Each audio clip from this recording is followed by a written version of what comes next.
वाला अपनी बेटियों को भेज दे रहा है चाइना कर्जा चुकाने के लिए। नवाज शरीफ को भेज दिया था, लिया gift to Nawaz Sharif from Raveena Tandon, मारा बम धाए धाए गिरा दिया है सब, समझा। जबकि आपको कलम सिखाना चाहिए। हमारे आदरणीय रविंद्रनाथ टैगोर ने दो दो देशों का राष्ट्रगीत लिखा है, राष्ट्रीय गान, हमारा राष्ट्रीय गान, जन गण मन अधिनायक जय हे भारत भाग्य विधाता। इसको हम काफी अच्छे से समझाए थे, तो कई सारे हीरो हीरोइन लोगों ने भी, रवीना टंडन जो है ना, उन्होंने भी ट्वीट करके लिखा था कि गुरु।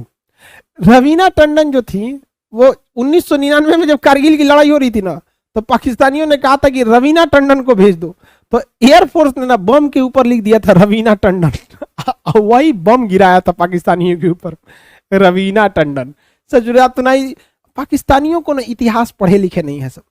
हम उस देश के नागरिक हैं, हम उस देश के निवासी हैं जहां द्रौपदी के चिरहरण के प्रयास मात्र से ही महाभारत जैसा विशाल युद्ध हो गया था।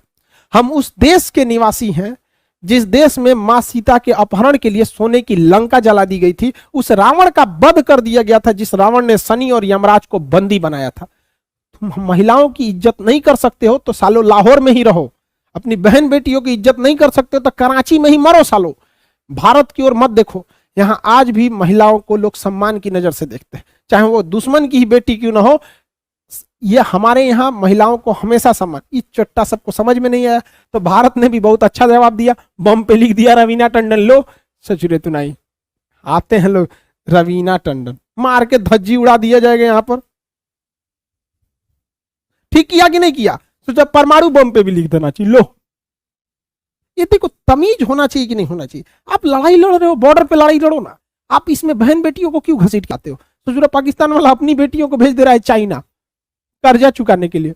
अब कितना शर्म की बात है, जो देश अपनी बहन बेटियों को कॉलगल बना के भेज रहा है चाइना में कर्जा चुकाने, इससे बड़ा सरदर्द, इतने बड़ा शर्म की बात क्या हो सकती है?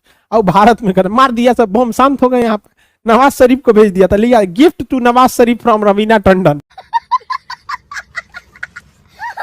मारा बम धाए धाए गिरा दिया, समझा कि नहीं?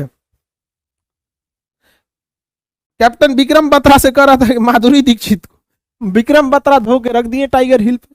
उन चोटों की कोई वजूद नहीं है, जिसने पास संस्कार नहीं उसको जीने का कोई अधिकार नहीं। यह जब मिल गया आपको, कौन सा जगह? बंगाल में और झारखंड में और बिहार में, ये तीन ऐसे जगह है ना, यहाँ पर दुनिया का सबसे सस्ता मजदूर मिलता है, दुनिया का सबसे सस्ता मजदूर। झारखंड के मजदूर बड़ी मेहनती होते हैं, आदिवासी क्षेत्र है, सुबह 4 बजे उठ के काम करने लगते हैं। झारखंड के मजदूर पंजाब में जाके खेती करने जाते हैं, सुबह 4 बजे कटिया चालू करता है, 8 बजे तक निपटा देता है, मतलब सुबह सुबह में करने लगते हैं। तो दुनिया के सबसे सस्ते मजदूर बिहार, झारखंड और पश्चिम बंगाल में मिलेंगे। आज भी बंगाल में कह सकते हैं गरीबों का सर, वहां आप आराम से जिंदगी जी सकते हैं अगर कम पैसा भी है। और बंगाल के लोग में मतलब काफी ज्यादा लड़ाई झगड़ा नहीं करना चाहते।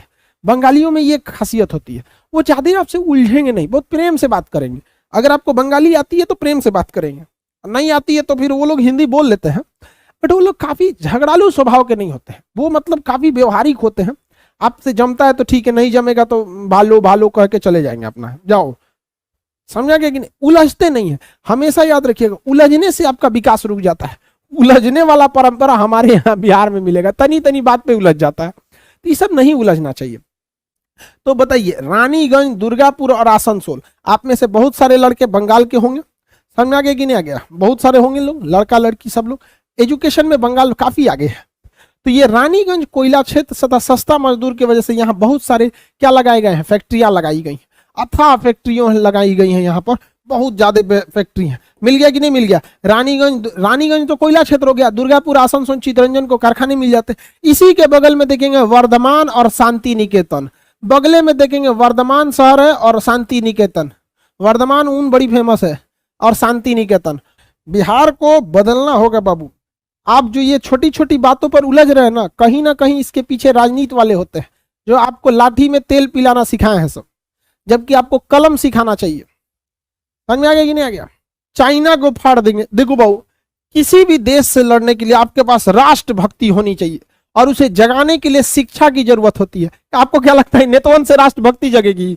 ये छोटा सबसे कभी नहीं हो सकता है। ये नोकिया का मोबाइल हो गया है सब, नेतवा क्या हो गया? नोकिया का मोबाइल, और आप लोग क्या है? एंड्रॉइड। अब आप बताइए एंड्रॉइड ऊपर है कि नोकिया वाला? आप लोग आईफोन हो, एंड्रॉइड आईफोन, ऐसे सूरा नोकिया वाला है सब। देखो ध्यान